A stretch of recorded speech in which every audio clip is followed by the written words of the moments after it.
G'day folks. Today and yesterday are the first days that I've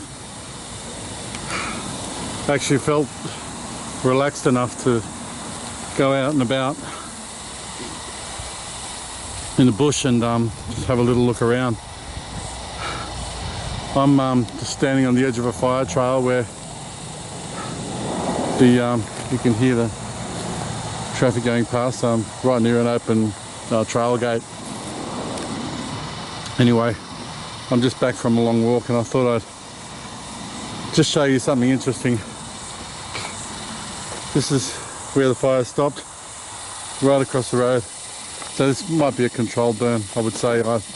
Probably is, but it's one of the patches very close to my place. As I said, it's the first day I felt like relaxed enough to get out and about when I wasn't worried about having to either try and save my house or evacuate. And you know, you've been watching the telly and that. It's the worst fires in Australia's history, following the worst drought. And I know some of these fires were deliberately lit, and most of them weren't, of course.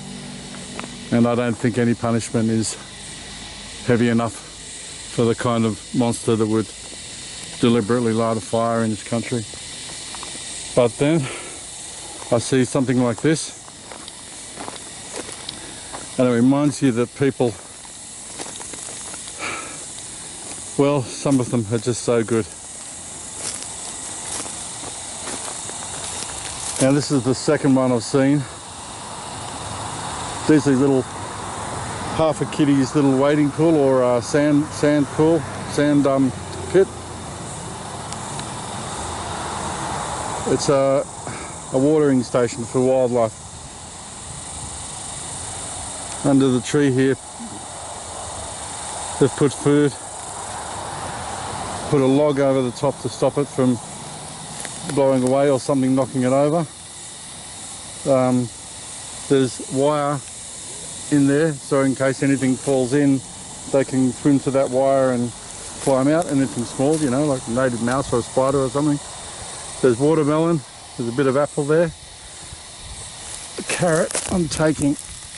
Now the reason I'm taking that away is because when they poison, when they do a poison drop for rabbits, what they do is firstly they drop a lot of carrots in the area and the rabbits get used to eating them,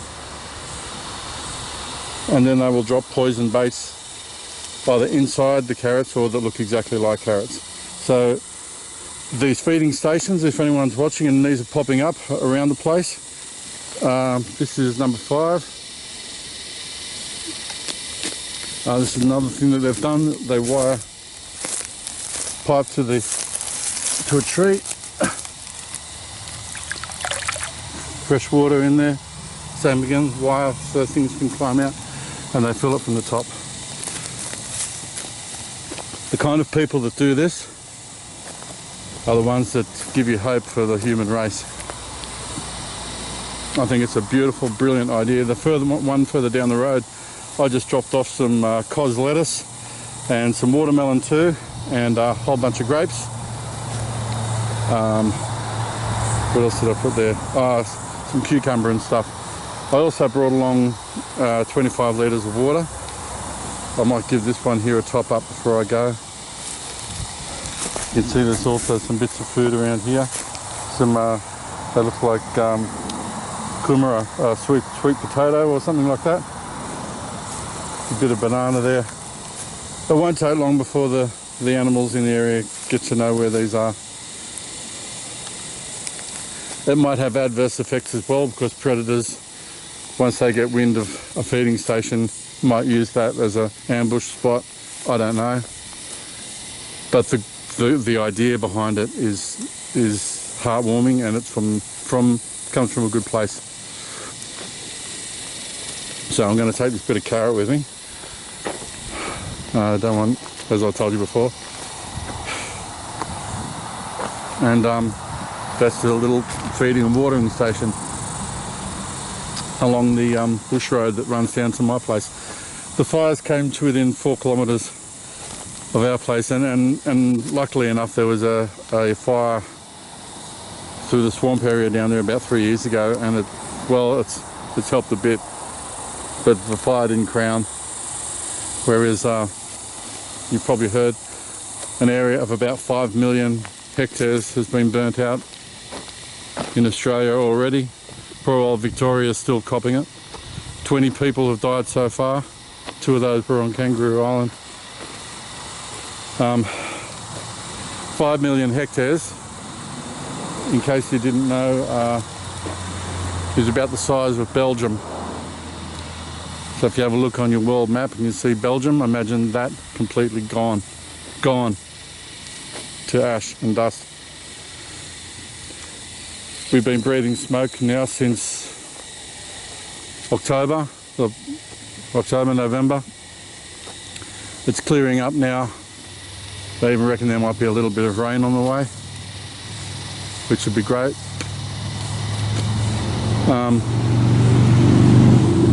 So today's the first day that I've sort of been out. Just had a little look along the edge of some of the controlled. This is, I would say, definitely a controlled burn. But further up the road, it's not. That's for sure. It's been devastating and it's been horrible. Effing Armageddon was how one of my friends up in the Blue Mountains put it when she was evacuating, and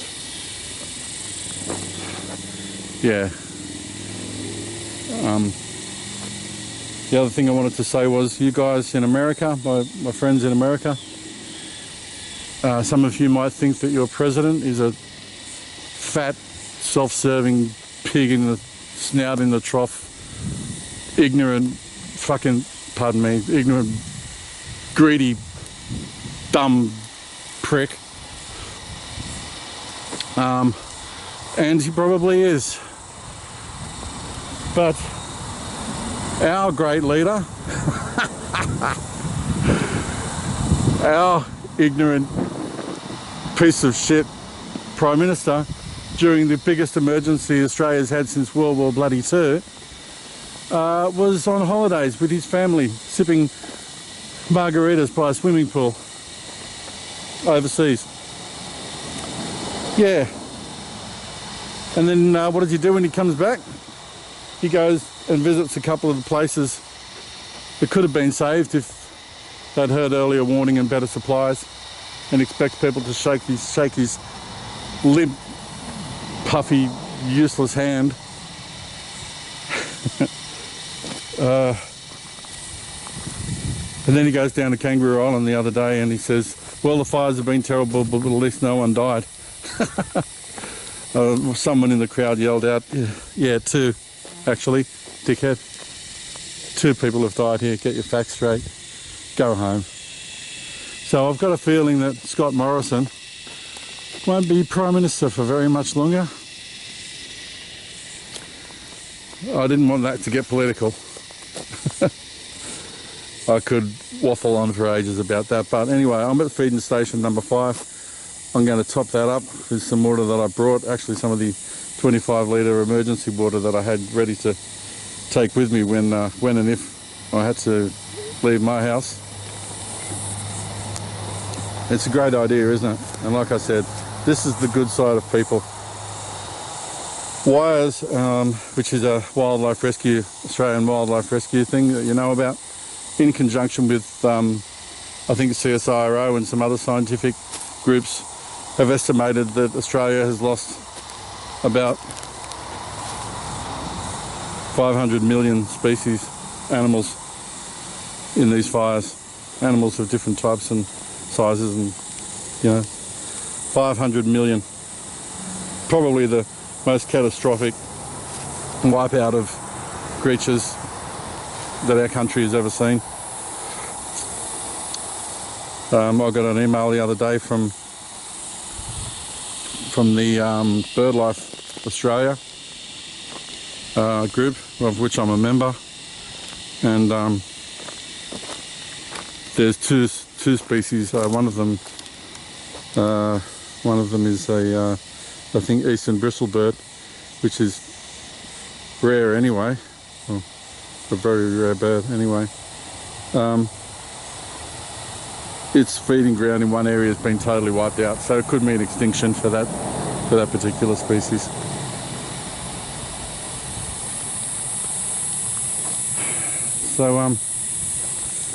So anyway, the weather's the worst is yet to come heat-wise.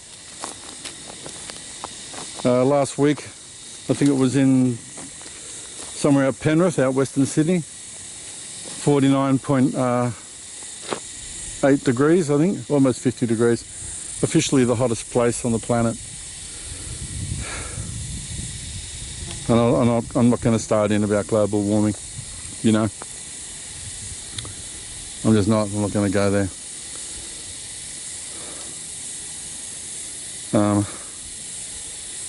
But these little feeding stations are a bright little dot in a black landscape.